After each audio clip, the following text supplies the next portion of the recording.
highly intelligent, dangerously powerful, the unchallenged sovereign of Earth's oceans. They are the orca, killer whales, and their complex societies extend back into antiquity. But does our modern society now threaten theirs? Join Jean-Michel Cousteau and his team as they investigate humankind's mirror in the water and discover that the orca's fight for survival is in fact now our own. It's Jean-Michel Cousteau, Ocean Adventures.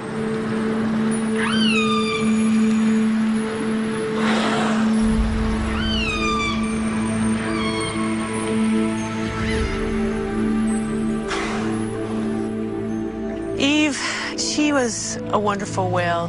When I was first out here, I had no VHF radio, I had no radar, I didn't even have a compass, and once became lost in the fog. I felt like I was in a glass of milk. You just can't see anything. And I could hear on the hydrophone this big cruise ship headed for me.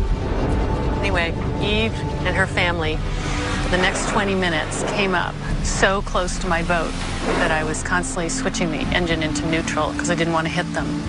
And after a few minutes, I could just barely see something, and oh, it was an island, and I popped out, and I was into the glorious sunset and in the clear, and I kept waiting for Eve's family to come out of the fog, but they never did. And that was, for me, it was like worlds colliding, trying to figure out what had gone on, that she had turned around, that she'd stayed by my boat, and then when I was safe, she turned around again.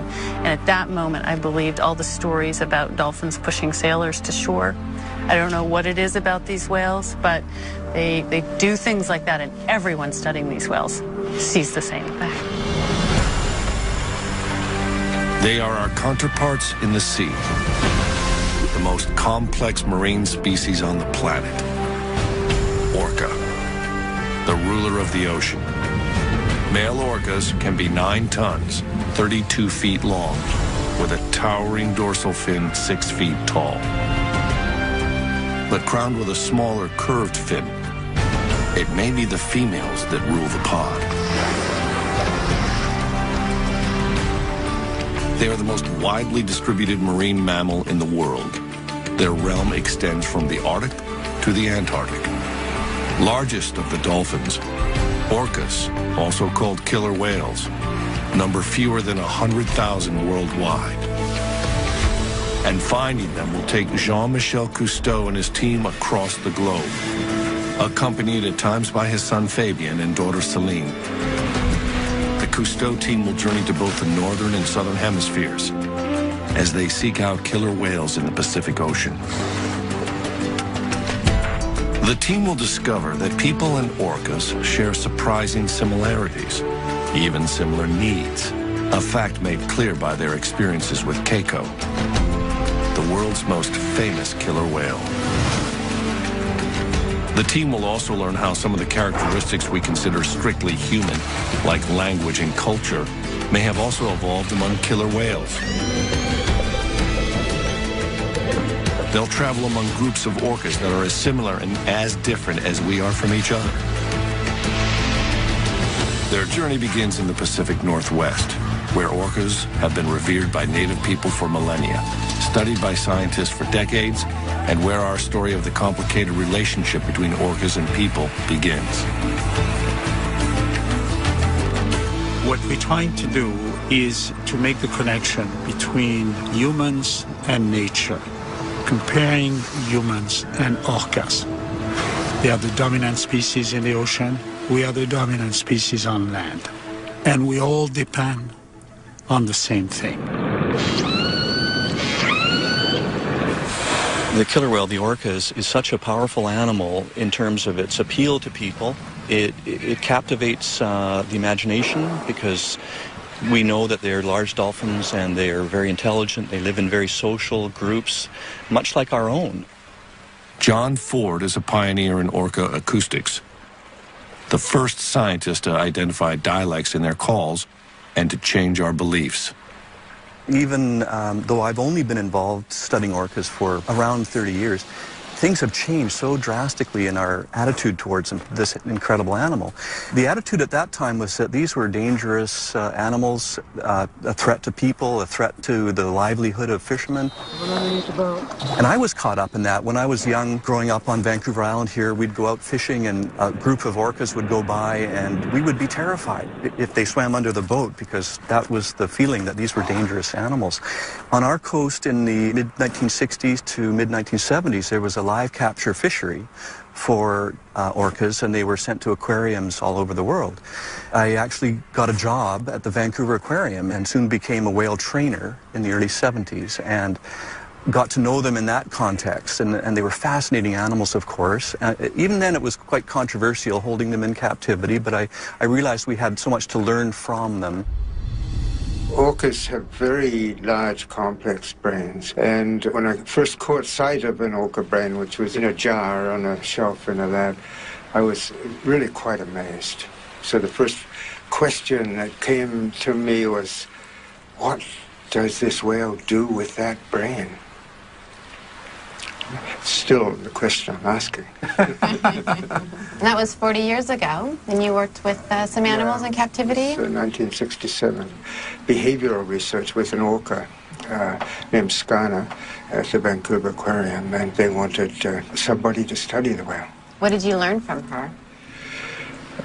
Mostly, I think I learned that this was a very unsuitable place to keep a remarkable being. That was around the time, actually, that Dr. Michael Bigg, who died in 1990 and was very much our mentor and the true pioneer whose vision led to photo identification, he started learning about the societies that these whales live in around our coast, and that these were incredibly complex animals with very elaborate social relationships. You put the brain and the implications of that together with the social side, and you understand immediately that putting her in a concrete tank and completely shutting off the company of her kind was an enormously unfair and inappropriate thing to be doing. But at the time, it was through the close contact of captivity that we begin to learn about them, one at a time. The story of one whale in particular, named Keiko, stirred our passion and raised enduring questions about captivity. Keiko was captured in 1979 in Iceland and became one of the 136 orcas taken into captivity since 1961. But he did not become one of the more than 100 that have died there, or one of the 42 killer whales that remain in captivity. Captured at age 2 and eventually sent to Mexico City, Keiko was breathing the world's smoggiest air, a master of the ocean at 7,000 feet above sea level, in the artificial seawater of a shallow pool where he entertained the crowds. Keiko would have lived his life in poor health, swimming in circles except for one thing. He became a movie star. As Willie, he was freed to 10 million film-going children. But in reality, Keiko went nowhere. The stress of his environment caused a skin disease, which spread as his health seriously deteriorated. The real whale was slowly dying, and Keiko had to be moved.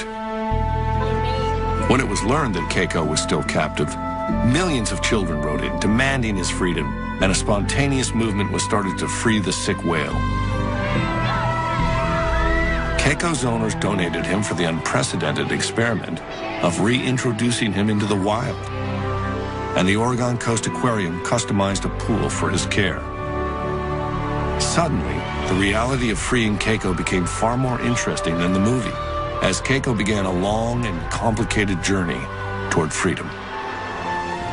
Ultimately, true freedom for Keiko would mean being accepted into a pod of wild whales, since orcas live their entire lives in tightly connected social groups where all members are related to each other. It's now understood the best chance for Keiko would be to find his mother. It very much is a matriarchal society, or matrilineal, in that everybody in the group is related through female descent to a female ancestor. Individuals stay with their mother or their grandmother for the whole life. And it took some years to really understand that, because it is very unusual in that the large adult males never leave the group. The bond between a mature male and his mother is very, very strong. I know that Eve, the whale that came to you in the fog, was a matriarch. What happened when she passed away? Eve only had 2 sons, no daughters. And those 2 males went around Hansen Island for weeks and didn't survive her death for very long. Generally, the males will join their sister's family, but they become a loose satellite. They never again have the bond that they had with their mother. It's a unique social system. Orca is a very conservative animal. Basically, you only socialize with somebody who your mother introduced you to. The resident populations on this coast are really very clearly divided socially into 2 different groups. The northern residents, it's about 240 whales, 16 pods. The southern residents are around 90 whales, 3 pods, quite a bit smaller. What's really interesting, and we don't really understand this, but they never mix. And then we have overlaying that, we have transients, the mammal hunters. They don't mix with the residents, but they will often mix with other transients. And then occasionally we have these offshore whales, and they don't mix with these others either. So we have these whales that in many ways are just focused on their very familiar neighboring groups that are of the same lifestyle. It's a pattern strangely familiar, much like human tribes, existing near each other but separate, with languages and behaviors learned and passed on over generations. We define it as culture, and for both humans and orcas, different cultures exist among the same species. That was beautiful. Did you get that, Carrie? Yeah, I think so. That was amazing. Huh? See, I told you those 2 boys, huh? And they both did that. They both did.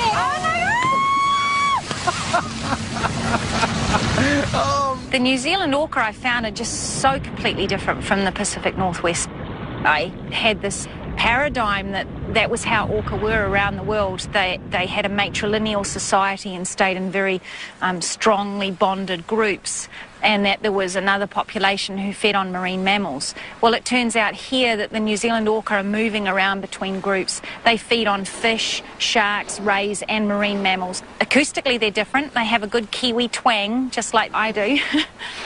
And it looks like they're moving big distances compared to the animals up there. I've got them travelling an average of 100 to 150 kilometres a day. And I think that's one of the things that fascinates me about orca is the different cultures. Even though they're in similar habitats, they're just so completely different. Orcas have been stable in these social groups that we're looking at now for literally thousands of years. If you look at the society and understand that this has evolved over a very long period of time, you realize that you're looking at a successful society. The wild pod. The challenge for him would be enormous, since strong social bonds may actually define what it means to be an orca. At the time, no one knew how to free a captive orca. It was a new frontier to trainers like Steve Clausen and to Jean-Michel, who became involved in the effort and who saw Keiko as a symbol of more than just one whale. Curator Nolan Harvey knew how far Keiko was from a wild orca. We're trying to teach Keiko to not only work for us within this pool so we can take better care of him, but we need to let him become a killer whale again. We need to untrain him. Our goal all along has been to give him control of his life. We're an active part of it, especially since he is here by himself. But the idea is to let him start making those decisions on what he wants to do, when he wants to do it. Where previously, anytime he did anything, it was because somebody asked for it.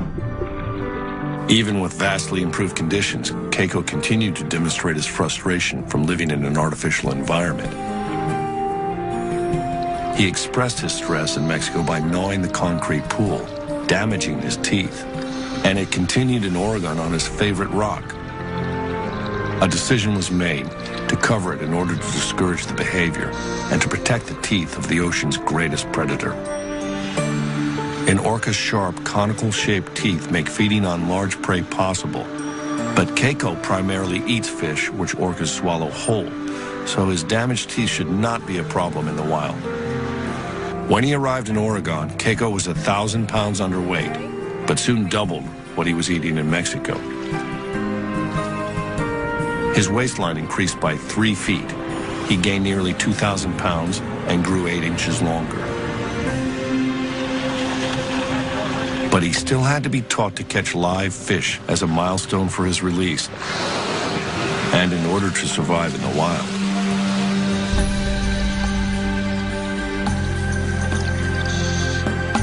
Accustomed to only dead fish, at first he treated the live meal like a toy. Surrounded by walls, Keiko had never been observed using echolocation in captivity. And to a wild killer whale, it's a fundamental skill. The whale's hearing spectrum is many times ours. Their sensitivity is incredible.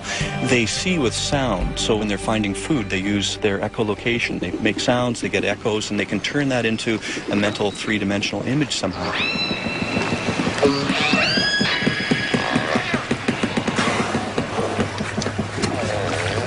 You know, when you go into different places around the world and you look at what orcas are doing and understand that they've sort of figured out how to live in the particular niche that they happen to have found, it's really interesting looking at the differences.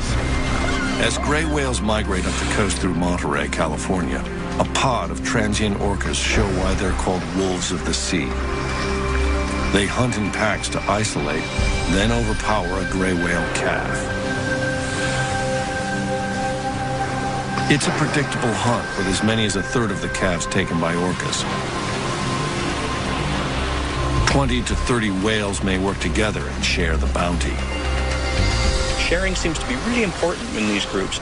It seems to be part of the way that the whales live together to avoid competition. Certainly they food share when it comes to feeding on larger animals, but that's probably more a facet of the fact that these things that they're feeding on, like whales, are so big and there's not many of them. In terms of they kill one, then everybody has to feed on it.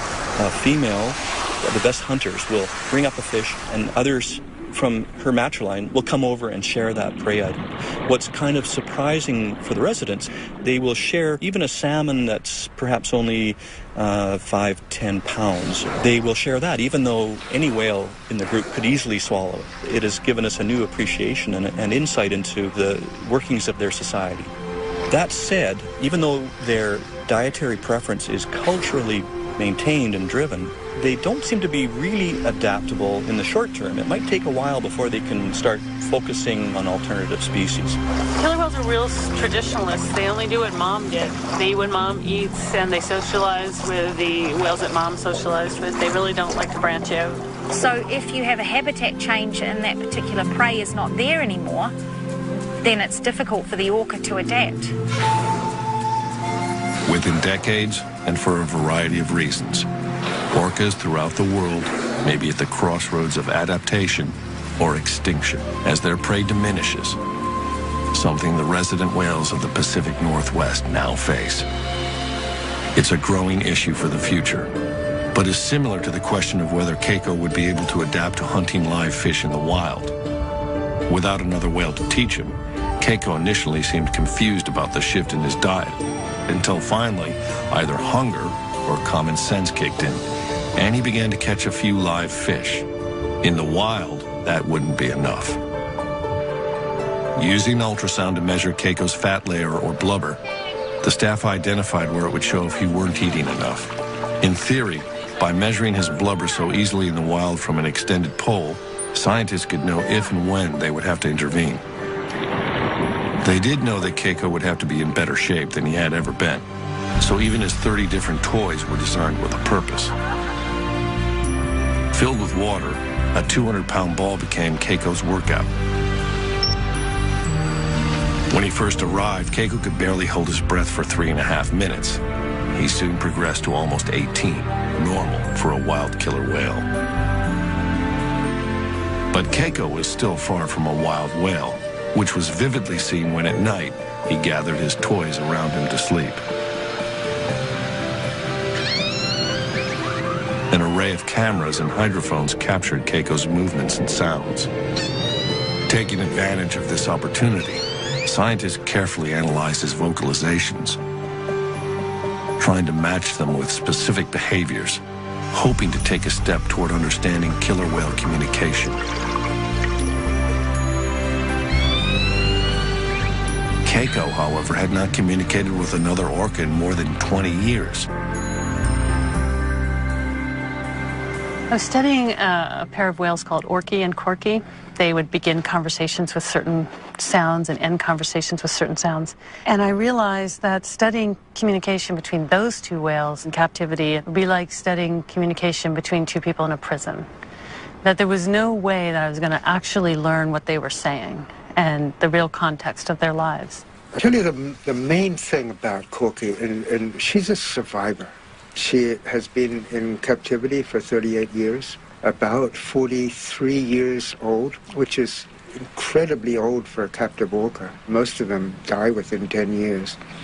She still uses the calls of the A5 pod, and she is swimming around the tank, and in a concrete tank, the sounds that they make reverberate off the walls of the tank.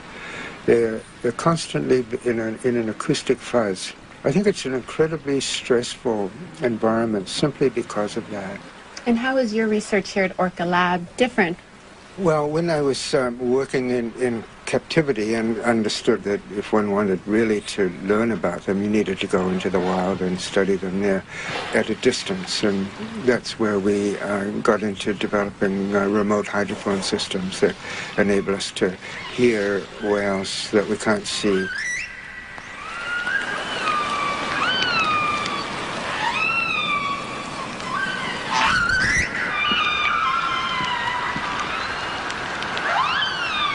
We have a network of hydrophones, covers about 50 square kilometers of the area around us, and we have speakers all over the place. We're listening to all of them all of the time, 24/7, 365. But we're normally listening to a space, and there are many voices in that space. In a sort of general sense, we understand when the whales are doing certain things. We understand when they're chasing fish, for example, because we're hearing echolocation. We understand when they're resting, because they make these really sort of low-energy calls. But we don't know who the voices belong to. So I think a really fascinating area to get into is the question of who, as individuals, are we listening to? And if we can understand who's speaking, maybe ultimately we might begin to understand what is being said. I wanted to take all that I'd learned in captivity and apply it to wild whales. And so I contacted a brilliant scientist in Canada, Dr. Mike Bigg, and I asked him, do you know what family of whales Orca and Corky came from? Which sounds like an extraordinary request, but he at the time was photographing each dorsal fin and saddle, learning to tell them apart, collecting all the pictures from the capture, and there was a bunch of pictures that showed this whale we now call A23 with little baby Corky just before she was taken from her mom. So I had no boat experience. I threw everything into a pickup truck, and we pumped up the Zodiac in Alert Bay, and we went out there, and I stopped and I put the hydrophones down, put on the headsets, and it was her family calling. And for the first time, I heard these sounds in their natural environment just rolling on and echoing. And my first feeling was enormous guilt that it was me that was there, not Corky. But that's how I found them. One promising factor in Keiko's finding his family was that orca calls can be heard 10 miles away. There was hope for a dialect match among the North Atlantic orcas, where Keiko would be reintroduced, 100 miles from where he was captured. To prepare for his move, a bay pen was constructed in a pristine Icelandic bay. Finally, the day arrived to return Keiko to the home he barely knew. This had been Keiko's unexpected journey to freedom that millions of children demanded, but that no one knew exactly how to accomplish. Jean-Michel had watched Keiko's transformation for over 2.5 years and had been witness to his devoted fans. Good luck! Even the U.S. Air Force had agreed to rent a C-17 cargo plane and crew for the trip, announcing it was in the best interest of the nation to fly Keiko home.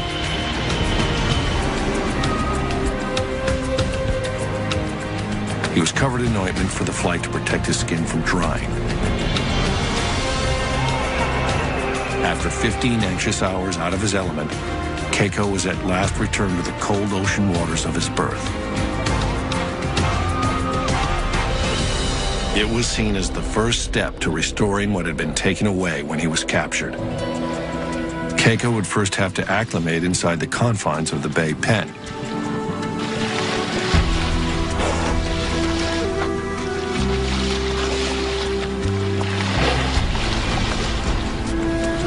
Months later, his world expanded to the enclosed bay, where for the first time, he ruled in relative freedom. It was Keiko's first chance at a small piece of the wild. Not since he was 2 years old had he experienced the sights and especially the complexity of sounds of a natural ocean environment.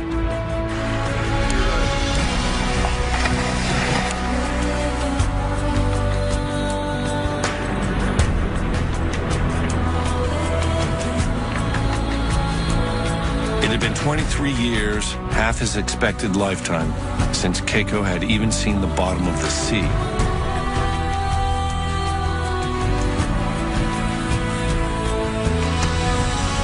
Keiko's world was gradually expanding, and for the next step, a satellite tag was attached to his rare flopped dorsal fin in order to follow him at sea.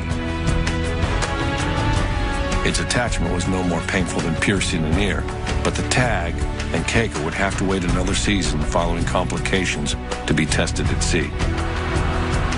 Finally, in the summer of 2000, sea trials began. Everything from then on was up to Keiko. The difficult promise to give him the choice of freedom had been kept.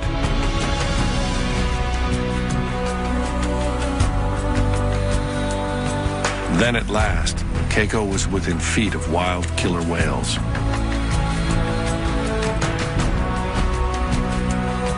He seemed enthusiastic at first, but then experienced what might have been shyness or fear and turned back.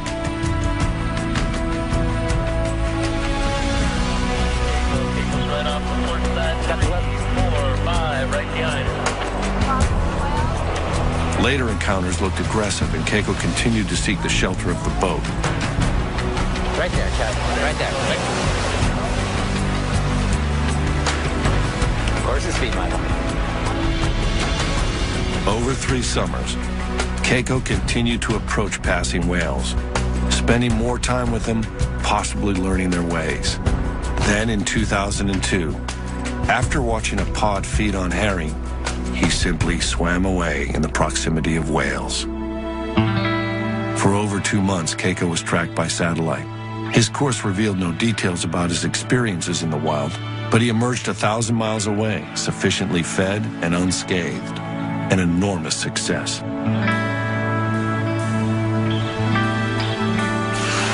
Then, perhaps seeking human companionship or just chasing an easy meal, Keiko followed a fishing boat into a Norwegian fjord.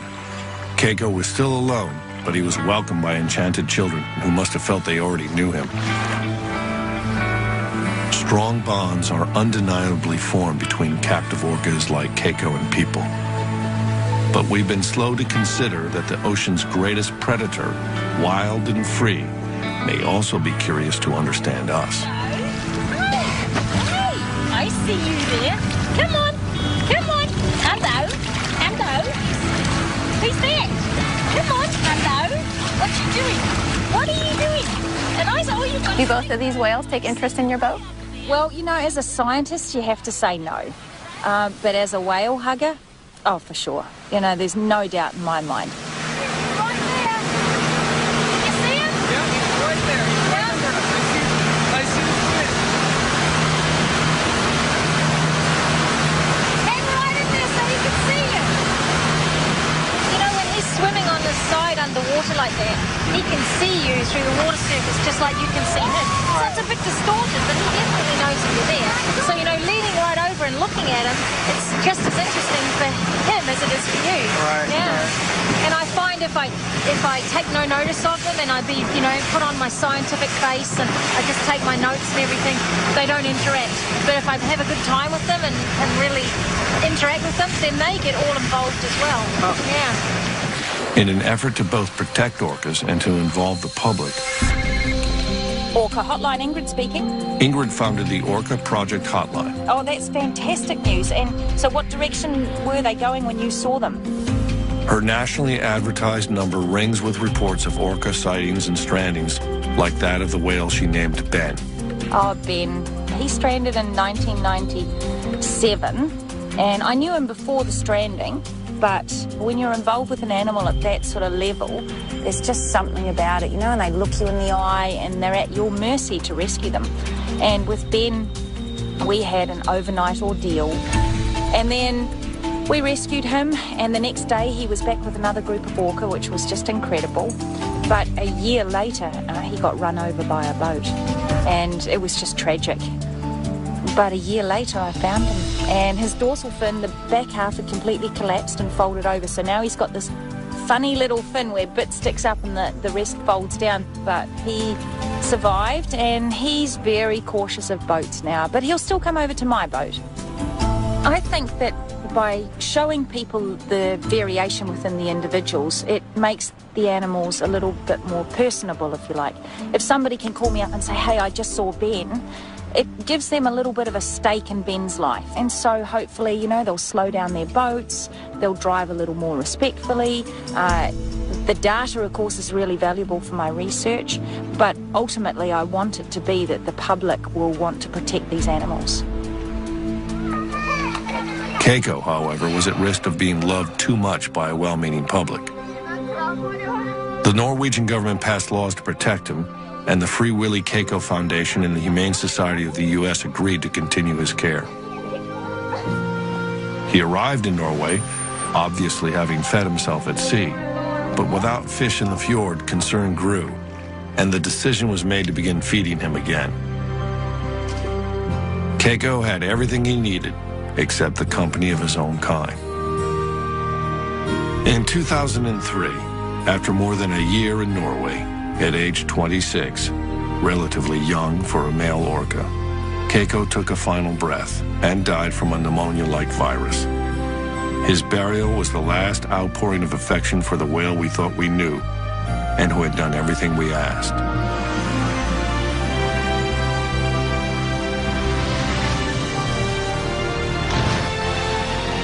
Keiko was the whale we had forever changed. And no matter how good our intentions, he was the whale we couldn't fix for him to become what nature had intended, an orca in the close company of other whales. It wasn't possible, even for the world's most loved, most famous whale. I think it would be quite impossible for anybody to propose capturing an orca, at least in North American waters at this point. So I think in that sense we've come quite a long way in terms of public attitudes. In terms of what we understand about orcas, we've also come a long way. I think at this point we understand enough about orca society to realize that this is complex and remarkable and fascinating. And we don't have the whole story yet, but what we do understand is really, really interesting.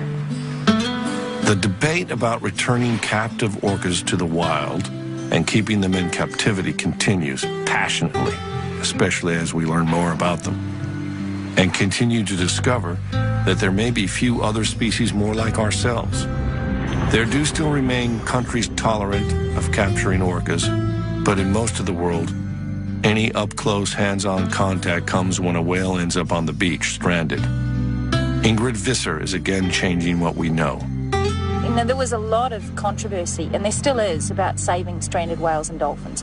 People say that they have crushed internal organs from sitting on the beach for so long, and then other people say that they're no longer viable. The stress hormones and all of this sort of thing, that these animals can't reproduce, and that they're basically a drain on society if you put them back, because they're going to be eating fish and contributing nothing. So Miracle, she's stranded. She was rescued, and then I saw her again after the rescue 3 years later. And then about 5 years later, she had her first calf, and that calf is called Magic. So it was really, really incredible to see Miracle, who had this stranding event, been rescued and then had her very first calf, and the calf has survived. So yeah, magic it was. How cool is that? Wow.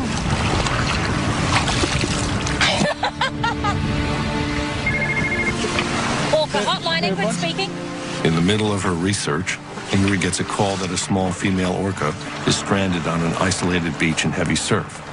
She and the team rush to assist. She's somewhere on this bit of coastline here. We're not sure exactly where, but this area here, these lines on the chart are marking that it's really rough and surf breaking. So we're kind of hoping we'll be able to pick her up and move her by tractor and trailer somewhere into here. Okay, well, let's do it. Time is critical in a stranding rescue, so Ingrid and Jean-Michel will fly directly while the team drives the 5 hours to the site. New Zealand's hills are bordered by a twisting 9,300-mile coastline. Whale strandings are fairly common, but successful rescues are not. The orca was first sighted around 1 o'clock by some hikers in a very remote part of the west coast, west of Auckland, tossing and turning in the surf. We ultimately got to the beach, and indeed, this young female, a little over 3 meters long, was very badly stranded. So when we actually first saw her, of course, there's just the natural emotions of just wanting to break down and cry, and knowing that she's away from her family, and knowing that she has no idea if we're people that are going to help her or hurt her. But help comes by digging holes for her flukes and flippers to relieve the discomfort, then keeping her skin moist.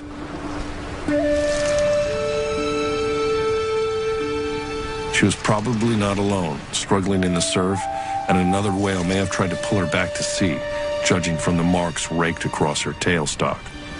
Ingrid names her Reiki. Most important to her survival is keeping the young whale hydrated after hours of stress on the beach. Ingrid is successful in getting her to accept a tube bringing water. Yeah. It's a triage that also involves reassurance and comfort.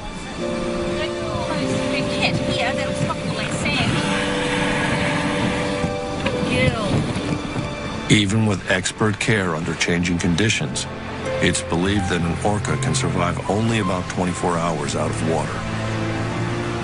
Hopefully, she'll be okay, and hopefully reunited with her pod. She's a young female, needs her family. We're very, very anxious to see her back in the ocean, in her world. We moved the animal just right up above this tiny little town where there is a facility where we could pull the truck and the trailer right next to a freshwater source. So we had a hose where we could water her down, and we had an ongoing watch throughout the night. But finally, by 4 a.m., we knew it was time for Ingrid and Carl and the team to discuss what the options were to get her back into the water. Where is her family? Carl and I have done orca strandings before, where 2 hours after we released the orca, it met up with its family. So it can be a long way away, and the animals will return if they hear her, but they won't be able to hear her calling if she's inside here over the bar with the surf. But then if we take her to the other coast, it's 100% guaranteed she won't find her family immediately. Yeah. That's the worst con. For both scenarios, is that where is her family? I defer to you more for non-biological in terms of your knowledge of the animals. In terms of running operation, staying here and releasing here is, as you can appreciate, by far it's the much most appropriate thing to do. It is definitely, but for her, I think it's better to have her on the other coast. And she knows very well that pods here off the North Island will visit the west and east coast frequently. So she felt confident putting this animal in the east side of the country, that there is a very good chance that this young whale will hook up with her family in the near future.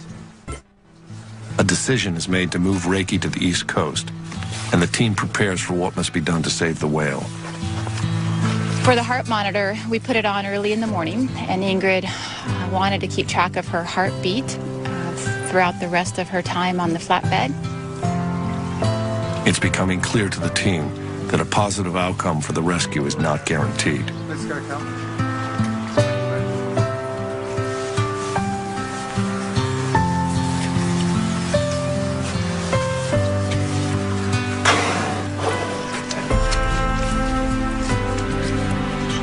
For me personally, it was the first time I've seen an orca so close. But Ingrid, with her trust in us, we really were not only filming and assisting, but we were participants. And when she had asked me to sit next to the whale and help keep the heart monitor on her the entire time, it was my job then to really have that continuous touch with the animal and really hopefully transmit my calmness to this animal. And her heart was very normal, was average between 60 and 80 heartbeats per minute. And there were times when it even dipped a little bit, which was hopefully a sign of her calmness. And so an unusual procession moved through New Zealand's largest city. So we drove right through the heart of Auckland, 90 minutes through town, with the moment of just sitting there thinking, I'm with a whale. I'm sitting here with a whale. We finally arrive over the east side and pull into the harbor and the ramp. We're about to put the animal in the water, and there's well over 100 plus people cheering as we drive up.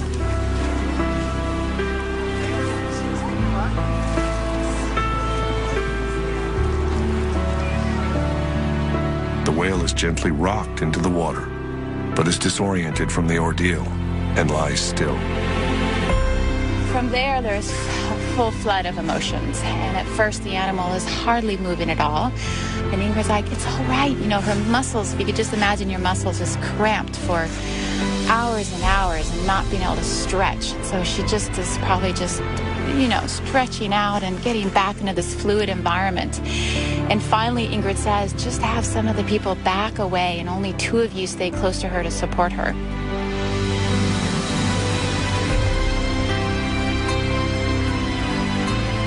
Sure enough, as soon as 3 people backed away from the animal, Carl and one of his staff were right by the head.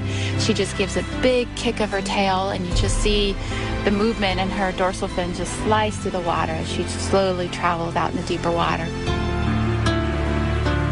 We've heard the stories of dolphins pushing people in need back to shore, and now this team has carried a young whale back to the sea with a chance at life. Perhaps orcas and people share an additional trait, the ability to care for another species, including each other. In our complicated relationship with nature, it may be a bond unlike any other. I think I've only just begun to scratch the surface with these guys. Pretty much every time I go out, I see something new or interesting, and I just wish I knew so much more about them. Just the real basics, like where do they go when I don't know where they are? What are they saying to each other? How do they teach the young ones how to catch things? And what happens to them when they're naughty? And just, yeah, fun stuff like that as well. And then on the science side of things, how are they impacted by pollution in the marine environment? What sort of things can we do to protect their habitat? If you teach people about these animals, they're going to understand them better. And if they understand them better, they're going to love them more. And if they love them more, then, yeah, they're going to look after them, I hope. For a long time, it stumped me. People go, why do we need the whales? Why do we need the whales? And, you know, in truth, why do I need my earlobe? You know, why do I need any specific part of my body? Because it's part of the whole. And you can live without parts, but it's a degraded existence because it's all knitted together.